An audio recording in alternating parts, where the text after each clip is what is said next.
umekosea, ndio umekosea. Kwa nini nani umfukuze huyo? Mlewa. Ina maana mimi mtu naweza nikamfukuza bila sababu?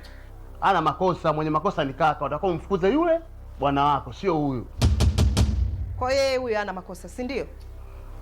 Mimi sijapenda bwana. Mambo gani haya? Kwani yeye huyu si ana akili timamu? Alishindwa nini kukataa? Kwa nini umfukuze huyu Tatu?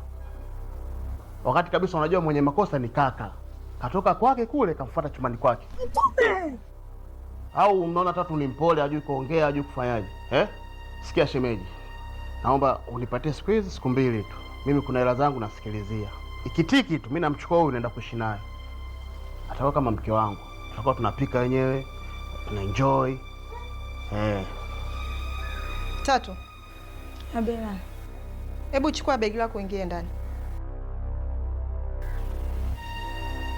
Kuwa na amani Tatu, umesikia? Wewe kuwa na amani.